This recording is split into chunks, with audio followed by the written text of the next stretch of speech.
Anyway, at the top left position here is the green Protoss. We do have GoShox. And then in the bottom right position, we do have the white Zerg, littlechava. Alrighty, presumably we're still on round of 128 here since we are on the same map here on Gladiator. Yeah, I think Chava was, it's either Shox or Chava was waiting for a little bit because I think one of the opponents in the previous round didn't show up, so it took a little bit to sort of process that.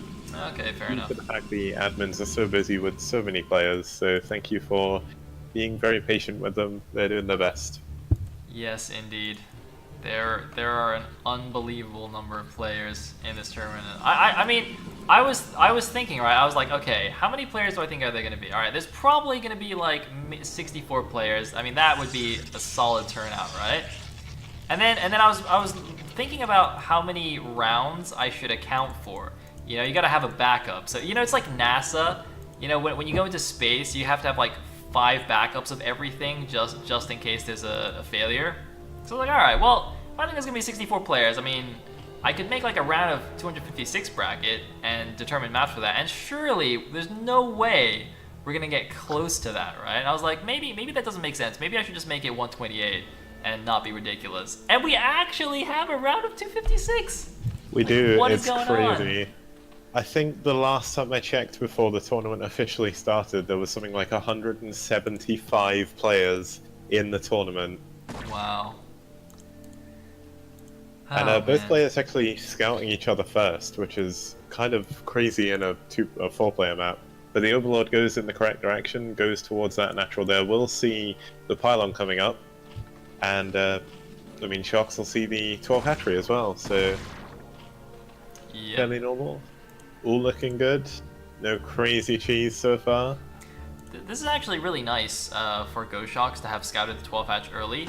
That does allow him to go for the hatchery first. I think I saw this happen once earlier today in ESL Weekly, where you can actually get away with this, seeing the 12 hatch. Now going to get the forge down as well, although I'm not 100% convinced about this position. Usually you want that on the left side, I think, so you can build the gateway kind of to the top and to the right, whereas here there'll be a gap between the buildings. I can probably still okay. I imagine the best place to put it would be the, there's like that little rock thing in the bottom left. I think you'd put the forge flush against that, and then you may have enough room between the pylon and the forge to build the gateway, but I think this should work out okay. He's just going to have to use an extra zealot to help wall. Yeah, it's not bad, not bad. Looks like littlechava going for the bottom right natural as his third base as well. So going for the faraway base, perhaps going to play it a little bit more defensively. No crazy early Hydra aggression or anything. And looks like the Nexus now finishing up for GoShox. This Overlord actually has to leave. He almost stayed too long. Would have potentially gotten killed by the cannon, which would be a little bit embarrassing. So crazy when you look at damage on diagonals though. That Overlord was miles away and it was still getting shot. Yeah, it's also funny because I mean, you know, once the shot animation starts, I think as long as you're kind of in range, it just completes, even if it extends the range. So you can get like these really wonky looking things. Because the photon, like Protoss, Dragoon, and photon cannon shots, they take so long with the animation that yeah, they like do this weird charge up before they actually fire. Yeah, exactly. Like for the cannon, the little circle thing on the top needs to come all the way out, and for Dragoons, they need to open that little cannon thing in the middle of their body. Yeah. Yeah. Alright. And there's not too much of anything really going on right now. Chava's just adding his 4th hatchery. I'm certain he'll be adding a 5th hatchery soon as well. Not really going up to A yet. He's actually pulling quite a bit of gas though, which is kind of interesting. What's he going to do with it? Looks like he's going to build a Hydralisk den. One probe trying to sneak in. He actually kind of got stuck there on the gas, but now he is going to make it in. He is going to see the Hydra den. It's 4-hatch Hydra before lair here. This is something that's seems to be quite popular nowadays. Actually, it's making a comeback. You know, for a while there, everyone was going for the 3-hatch Spire, but nowadays it seems a lot more people are comfortable with the slower lair, with the slower spire, just using their Hydralisks to actually defend against the Corsairs. And a lot of times this is actually fine as long as you have decent placement of your Hydras and your Overlords. It's actually pretty good because you can get a lot more drones, a lot more units out in the mid game. Yeah, he's also going up to 5 hatch now as well.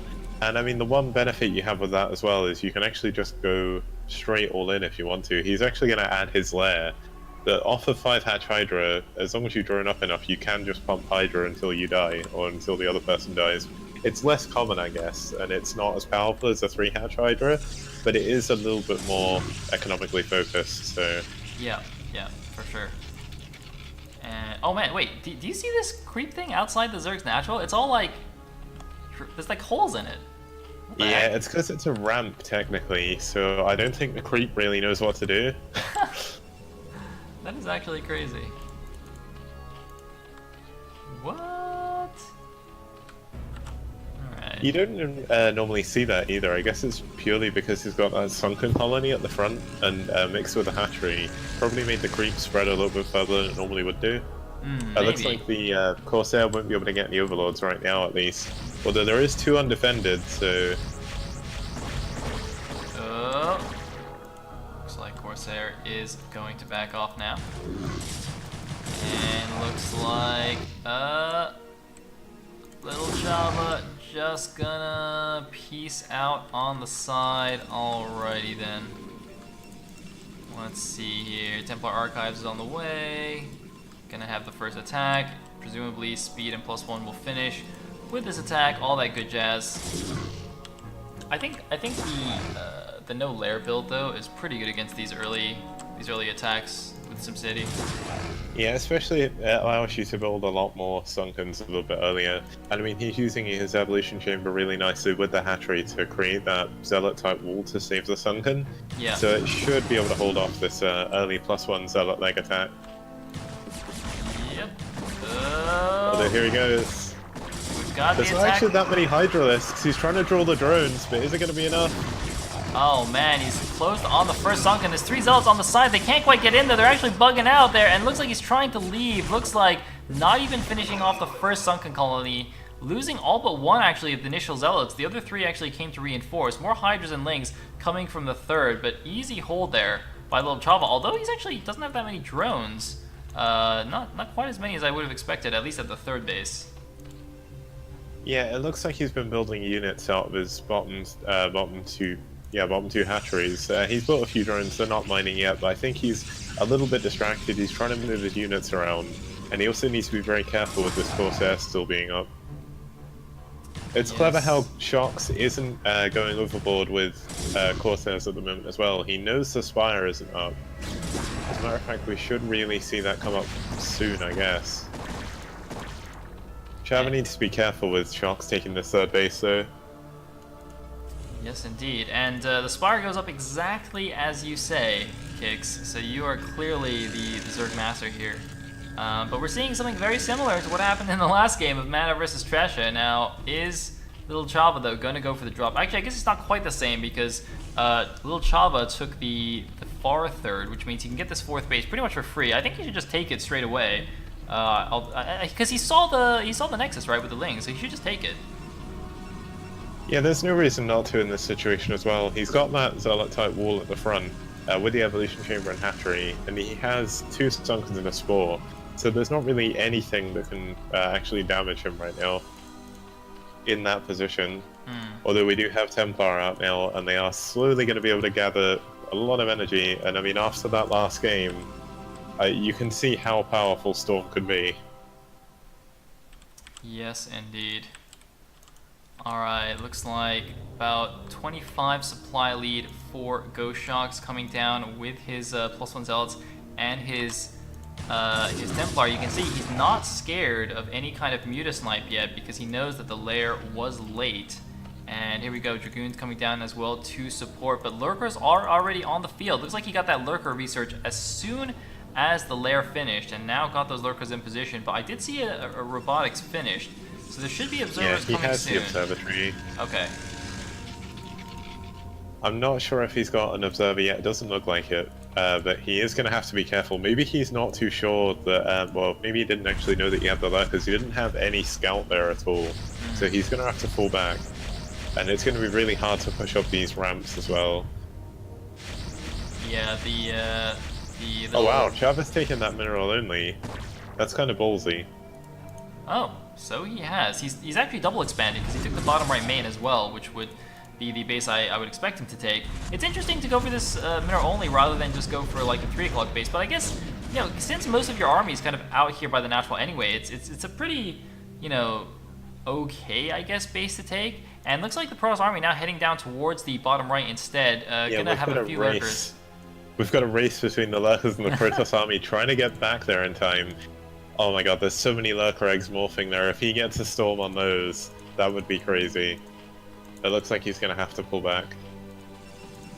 I still can't see an observer, which is kind of strange.